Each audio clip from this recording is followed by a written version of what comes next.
এখানে কোনো বাথরুম পায়খানা নেই। ডাক্তার আমাদেরকে বলেছে বাইরে নিয়ে যাও। তারপরে ওইখান থেকে যখন নিয়ে আসতে আসতে তার ভিতরে মারা যায়, স্ট্রোক করেছে। যথার্থই হয়তো স্ট্রোক করে উনি মারা গেছেন। না, এখানে বাথরুম নেই। উনি ডাক্তার বলেছেন বাইরে থেকে বাথরুম করিয়ে নিয়ে আসেন। পায়ে হেঁটে গেছি।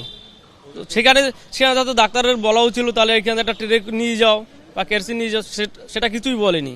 তখন আমরা কি করবো, আমরা পায়ে হেঁটে নিয়ে গেছি। ডাক্তারও তো বলা ছিল যে পেশেন্টের যখন অবস্থা ভালো না তখন তাহলে একটা ট্রেতে করে নিয়ে যাও। পুরো দোতলায় নিয়ে যাই। দোতলায় নিয়ে যাওয়ার পরে তারপর উনি শোল ছেড়ে দিল, মানে স্ট্রোক করেছে। যথারীতি তখন স্ট্রোক করেছে, যেহেতু কষ্ট করে হেঁটে হেঁটে গেছে, হেঁটে ওইখানে গিয়ে উনি স্ট্রোক করেছে। স্ট্রোক করে তারপর তো নিয়ে আসতে আসতে আবার গিয়ে ডাক্তার বলে দেখলো, চেষ্টা করলো, বলুন নেই। খুবই একটা মানে হচ্ছে এখানে, মানে কি বলবো ভাষা, এখানে যে মানুষ যে এখানে আসে, যে আরজি করে একটা আমাদের যে আশা নিয়ে আসে এখানে গেলে আমরা সুস্থ হব। তো এখন এখানে যেটা হচ্ছে রীতিমতো মানে মানুষ সুস্থ চলে আসে, অসুস্থ হয়ে বা কেউ মারা যাচ্ছে। মাত্র দুদিন আগে অরূপ বন্দ্যোপাধ্যায়ের মর্মান্তিক পরিণতি, তারপর ঘটনার তদন্ত শুরু হয়েছে।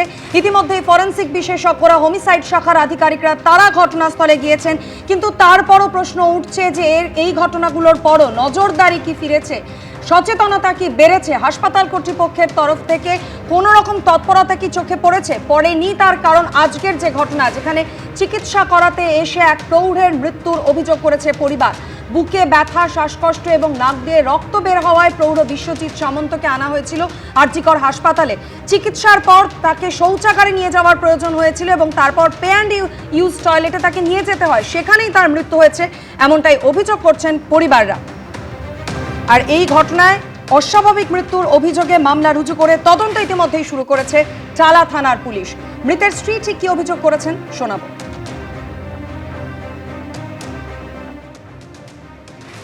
বিশ্বজিৎ বাবু এখানে এসেছিলেন, তারপর কি হলো? আপনাকে এখান থেকে কেন সুলভ শৌচালয়ে যেতে হবে? ওই বাথরুমে যাবে তাই বললো, বাথরুমে বলছে এইখানে নেই। ডাক্তাররা দেখিয়ে দিল। আমার ছেলে জিজ্ঞেস করছে ডাক্তারবাবু বাবা বাথরুমে যাবে, তা বলছে ওই তো ওইখানে আছে, ওখানে নিয়ে যায়। তাহলে একটা পেশেন্ট আছে, সে অসুস্থ, তাকে তারা ট্রিটমেন্ট করেছে, কি করে বলে যে হেঁটে হেঁটে সেখানে বাথরুমে নিয়ে যেতে? হ্যাঁ, এটা তো নিচয় পেশেন্টদের জন্য তো একটা নিচয় বাথরুম করা দরকার। এইগুলো দেখে না সরকার। পেশেন্টকে নিয়ে এসছি, ওনারা দেখছে যে নাক দিয়ে রক্ত বেরোচ্ছে, শ্বাস নিতে পারছে না, ওনারা অক্সিজেন দিল, নাকের ডব দিল, বললো ডব নিয়ে আসুন। ওই রাত্রিবেলা ডব নিয়ে এসে 3-4 বার ডব দিল। ডব দেওয়ার পর একটু রক্তটা যখন কমলো, ভাল লাগছে শরীরটা, আমি শ্বাসকার্য একটু কমছে, বলে একটু ভালো লাগছে। তখন বলছে আমাকে একটু টয়লেটে নিয়ে যাবে। ও আসতে আমি বললাম বাবা বলছে টয়লেটে যাবে, নিয়ে যা। ও বলছে ভাবি চলো।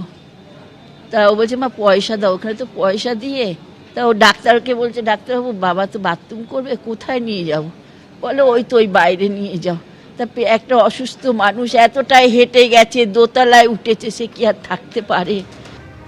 কথা বলবো সুকান্ত মুখোপাধ্যায় আমাদের সঙ্গে রয়েছেন টেলিফোন লাইনে। সুকান্ত, প্রশ্নটা তো এটাই, যারা ট্রমা কেয়ার বিল্ডিং এ চিকিৎসাধীন রয়েছেন সেই রোগীদের শৌচাগারে যাওয়ার প্রয়োজন হলে তাদেরকে 50 মিটার দূরে, যেখানে কোনো স্ট্রেচারের ব্যবস্থা নেই, সাহায্য করার জন্য কেউ নেই, তাদেরকে পায়ে হেঁটে যেতে হবে।